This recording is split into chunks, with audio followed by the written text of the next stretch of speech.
सावली जरा ना मला ते नाचणीचं सत्व बनव, म्हणजे पेज बनव, मीठ टाक, गोड नको, बाळाला पाहिजे. तुम्ही पण सामील होता यात?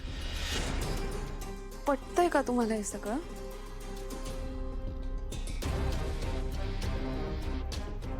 मला पटण्याचा न पटण्याचा प्रश्नच कुठे आहे.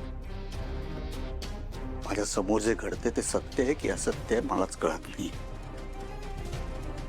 तुला खरं सांगू, माझ्यात आता ताकद उरली नाही तिला पुन्हा हे समजून सांगण्याची. तू बनव ना प्लीज. राजकुमार सर, म्हणूनच म्हणते आपण लवकरात लवकर बहिणींना सगळं सांगून टाकूयात. त्यांना ह्या सगळ्यातून लवकरात लवकर बाहेर काढूयात. किती दिवस असंच चालत राहणार आहे?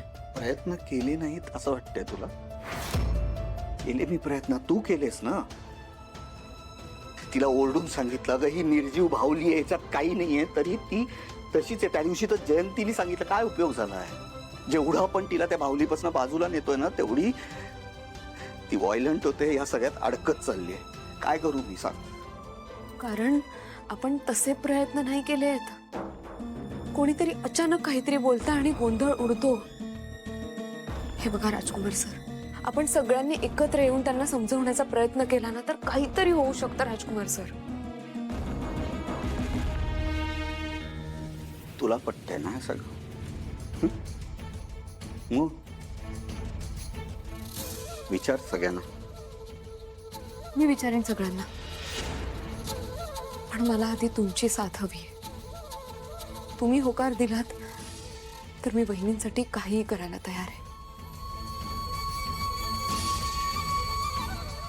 या क्षणाला मी काही कमिट करू शकत नाही तुला. समजून घे, माझं डोकं बधीर आहे. सत्सद्विवेक बुद्धी आता गेली मला सोडून. मला खरंच आत्ता तुला काही एक कमिट करता येणार नाही. प्लीज.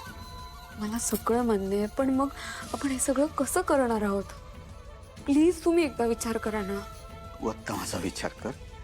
जे काय करायचंय त्याला तुलाही वेळ लागणार आहे, तोपर्यंत हे असंच चालू दे ना. पेज बनव ना प्लीज. तुला जमेल का मी करू? जमेल? जमेल? करते आम्ही. आणि मीठ टाक, कळलं का? तेल.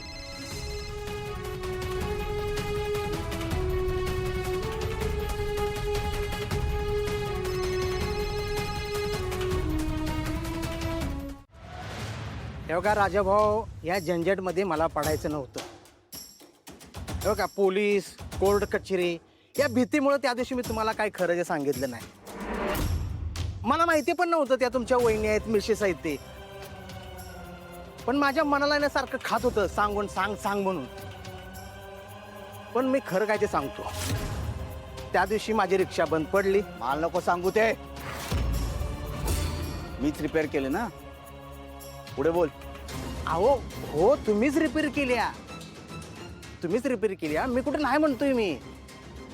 बघा, त्या दिवशी माझी रिक्षा बंद पडली. मी मागं चेक करत होतो.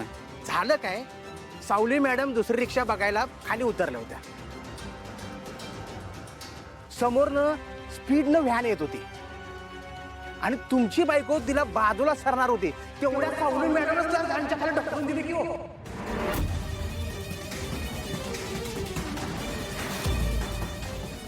अहो या डोळ्याला बघितलंय मी. खोटं कशाला बोलू मी?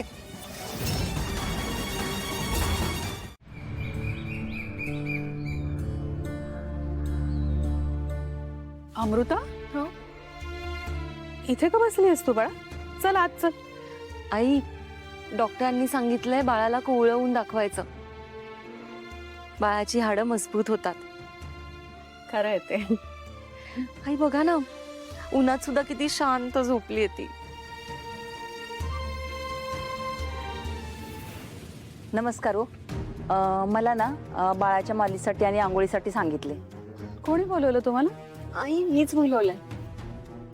खूप दिवस झाले सगळ्यांना सांगत होते मालिशसाठी कोणतरी बघायला, पण कोणी माझं ऐकायलाच तयार नाही. मग शेवटी मीच नंबर शोधला यांचा आणि बोलवला. कशाला, आपण केलं असतं ना घरच्या घरी. मी केला होता प्रयत्न, पण मला काही जमेना. म्हणून मग शेवटी ह्यांना बोलवलं. पण आई तुम्ही काहीच काळजी करू नका, मी सगळं नीट त्यांना समजून सांगेन. आपण एक काम करूया, तू आत जाऊन आराम करतेस, मी तोवर मालिशवाले बाईंशी बोलून घेते सगळं. हा ये ये बाळा, सावकाश सावकाश.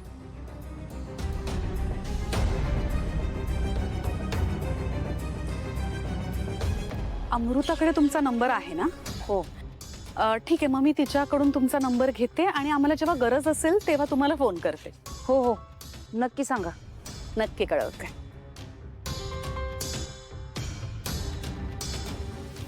पाहिलं काय चालू आहे? ही तर सुरुवात आहे फक्त. हे खोटं नाटक अजून आपण किती दिवस करणार आहोत? हे सगळं कसं हँडल करायचं ते मला चांगलंच ठाऊक आहे. तिलोत्तमा मॅडम ऐका माझं प्लीज. अजूनही वेळ नाही गेली आहे. वहिनींना वास्तवाचा सामना करू द्या. अजून असे खूप प्रसंग येतील. तुम्ही सगळीकडे नाही ना जाऊ शकणार. आणि हा भ्रम जितका वाढत जाईल ना तितकाच तो तुटल्यावर त्रास होईल.